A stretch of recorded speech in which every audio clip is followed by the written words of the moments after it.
You're listening to the Dibbly-Dobbly podcast. Remember to like, share, comment, subscribe, and click the bell to make sure you get the latest episodes of the podcast.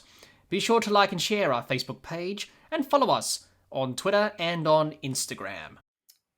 Trevor, for our next topic, let's talk about the history of South Australian cricket, the SACA, or the South Australian Cricket Association, and its history with Adelaide Oval and within the game of cricket within Australia.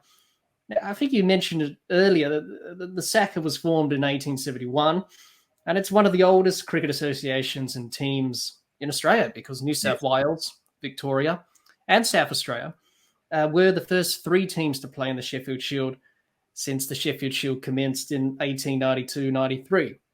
And they were the first three teams that played for the first few Sheffield Shield competitions until Queensland was introduced in the 1920s, then followed by WA, and then obviously Tasmania is the latest inclusion in the 1970s. Yes. So that's how the Sheffield Shield has developed over the years. But Trevor, just tell us a bit about South Australia as a cricket team in terms of its early years in Sheffield Shield cricket.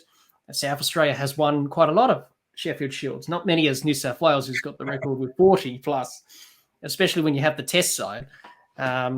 Of course, they're going to win every title, and obviously Victoria have done pretty well over the years. But South Australia, just talk us through about, our early years in the Sheffield Shield. Did we win many? Did we lose?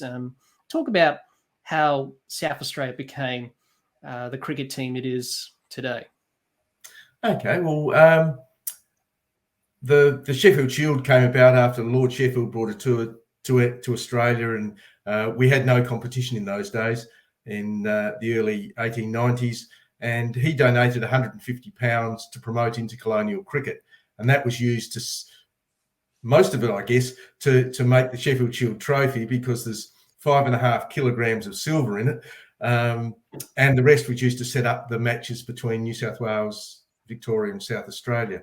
And the very first Sheffield Shield match was at Adelaide Oval, and South Australia played New South Wales at the ground, and that's one of the matches we won. And there was no trophy for that game because the Shield hadn't been completed yet, the manufacture of it. So the umpires actually knocked up a little trophy themselves that they called the Lord Sheffield Trophy, which we have on display at Adelaide Oval. And it's basically a little block of wood with the ball from the match attached to the top of it. But that was the original trophy for the Sheffield Shield, if you like, before the Shield itself was made. Victoria won the first Sheffield Shield, and the following season, South Australia was successful. So the second season of Sheffield Shield cricket, South Australia won. By that time, the Shield had actually been made. So South Australia prides itself in being the first colony to be actually presented with the Sheffield Shield. We do have a room at Adelaide Oval called the Sheffield Shield Room, which is the history of South Australian cricket. And South Australia is the custodian of the Sheffield Shield. So it stays in the Sheffield Shield Room during the cricket season, and then at the end of the season, it goes to whichever state now wins it. And then before the next season, it comes back to South Australia, and we look after it during the cricket season. Seeing we haven't won it very much in the last, 25 years, it's nice to see it there sometimes. Yes, it is. And as we're recording this episode, of course, the Sheffield Shield final is happening at the moment between Western Australia and Victoria. Yes. Quite interesting to hear about that, of course. Hopefully South Australia can win a Sheffield Shield soon. It's been since the 90s that we won the Shield last. But South Australia has done okay over the years in Sheffield Shield cricket. There's probably two golden periods of South Australian cricket. One was in the very early 1900s when we had a very good team. At times there were four of them and I think at one stage there might have even been five in the test side. And then, of course, in the Bradman years, while he was in South Australia, there was two Sheffield Shields under his captaincy. So that was pretty handy too. Well, yes, it's quite handy when you have one of the world's best batters in the game, Yeah. captaining and leading South Australia to Sheffield Shield victories.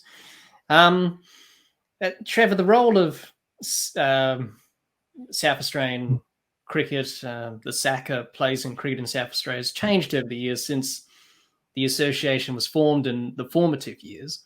So what sort of a contribution is SACA making to cricket in South Australia today, Trevor, in terms of promoting the game and making sure that cricket's strong in South Australia? Well, I guess in terms of improving South Australian cricket, which is the aim to improve all levels of cricket, but particularly the top level, the interstate cricket. There's been a number of reviews in the last couple of years, and what's been found is that the gap between district cricket, first class cricket, and Test cricket have widened in South Australia, and it's more difficult to get people flowing through those various levels, and that's probably led to South Australia not being as strong as it could have been. One of the factors that's been suggested is the number of district teams we have. Maybe we have too many and the standard's not quite as great. So SACA's looking at addressing those sorts of issues, and they've certainly expanded in what they do to taking grassroots cricket and certainly women's cricket these days. So it's a lot wider brief than it was in the 1890s. Yeah, absolutely. Hopefully we can, as we mentioned before, hopefully South Australia can get back to winning ways and start dominating the Shield as it did in the early years when the Shield came about in those early competitions.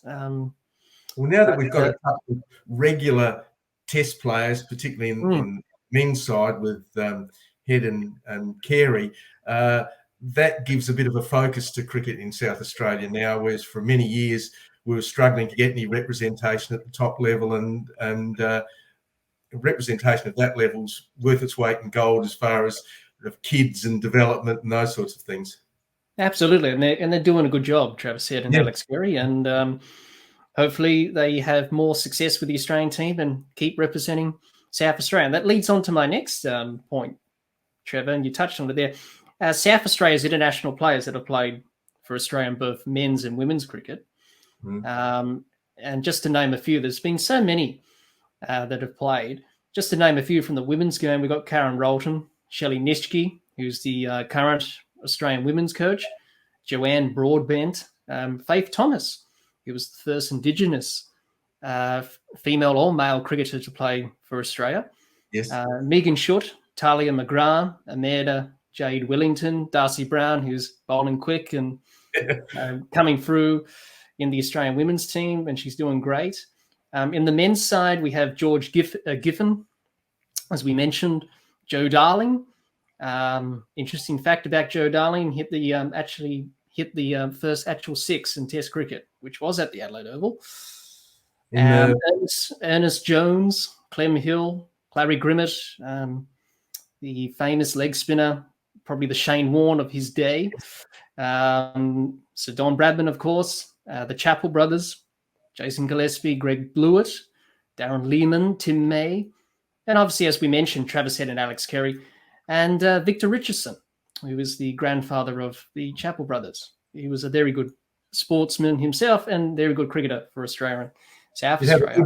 You'd have a good team if you had them all around at the same time, wouldn't you? That's a pretty good team that I've just read out in both men's and women's cricket. They're pretty good players in both. If you had to field both teams for a men's or a women's game, they're going to be pretty hard to beat as a South Australian unit, I think. But some good players there. There's so many to list, as I mentioned. I've missed out a few there, but just to name a few.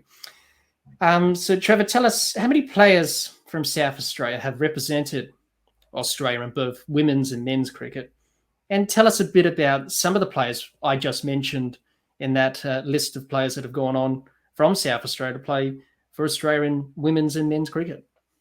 Okay, we've had about 650 first-class men's players in South Australia over the years, and of those, about 55 have represented Australia in Test cricket. In the women's cricket, I believe it's around about 10 of the women have represented Australia. Perhaps one of the women that you didn't mention was Lynn Fulston. Now, Lynn was an international cricketer. She also played international netball for Australia in the 1980s. And when she retired, she turned into a brilliant coach and mentor of particularly women's sport. Unfortunately, she died quite early, age 52. And there's an area at the Adelaide Oval that we call the Lynn Fulston Lawns to honour her. And when it was dedicated in 2013, it was the first area in a major sports ground in Australia that was dedicated to a woman. So that was a rare honour for Lynn. In terms of the men, it was certainly a golden era in the days of Giffen. Another one in there was Ernie Jones, the fast bowler from the late 1890s. And then you mentioned Joe Darling and the Six. Clem Hill was another one from about the same era. And of that time of those four, three ended up as captains of Australia. So we certainly were pulling our weight then. I guess Clem Hill's greatest claim to fame is 3 innings that he played, one in Melbourne and then 2 in Adelaide, where he was dismissed for 99, then 98, and then 97 in 3 successive innings. So I don't think that's a record that's going to change much. No, I don't. I don't think so. He's got a statue at the Adelaide Oval, Clem Hill. So there's been a lot of great players that have played for South Australian women's and men's cricket, of course. And hopefully we have many more in the years to come representing Australia. Let's talk about the overseas players to play for South Australia, Trevor. We've seen some of the world's best players come and play Sheffield Shield cricket for South Australia over the years. So, Trevor, tell us about some of the overseas players that have come and played for South Australia over the years that people may not know that they actually came to South Australia, played a few games or a season of Sheffield Shield cricket for South Australia. Well, the very first international we had was way back in about 1910, I think he came out. His name was Jack Crawford, and he was an Englishman, played for Surrey, and he actually played 12 tests for England, had a bit of a dispute with Surrey over selection, and found himself in Australia and in South Australia. So he started playing for South Australia, and he was playing at about the time that the scoreboard was built. And when the scoreboard was built, SACA decided to have a prize for the first player to have 100 posted on the scoreboard, first class player, and the first class player to take 5 wickets. Well, in the very first match against Victoria, Jack Crawford made 112. So he got the prize for the batting.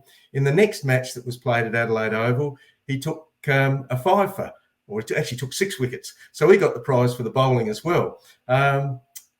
He played 3 or 4 seasons in South Australia. He had a bit of a dispute with SACA over wages and payment. Ended up in New Zealand.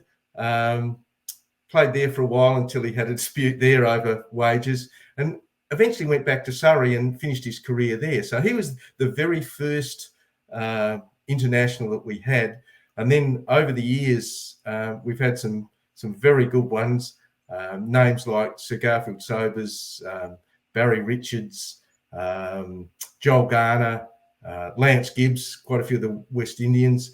And perhaps the most recent international player we've had that hasn't played first-class cricket for South Australia, but Rashid Khan, playing for the Strikers. He's galvanised such wonderful support and such interesting cricket.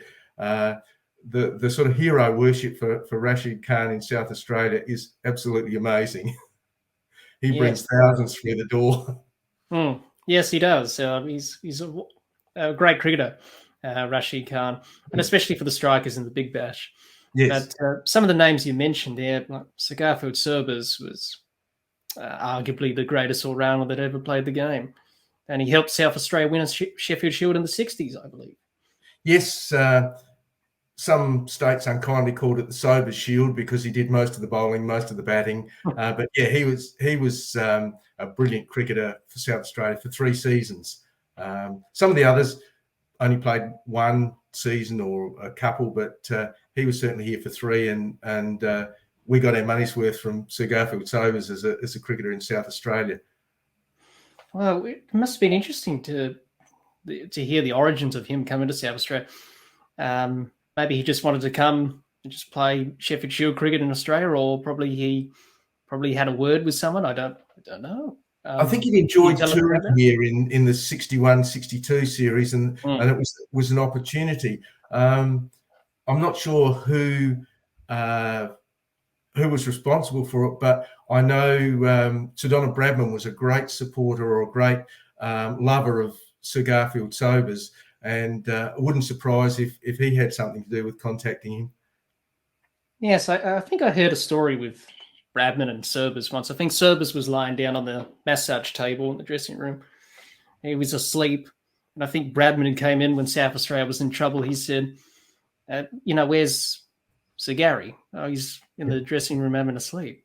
And I think Bradman said to him, you got to give me I think Sobers tells the story. He says, he came and said, you got to give me a century today, son, because South Australia's in trouble. And he did. He would often do that.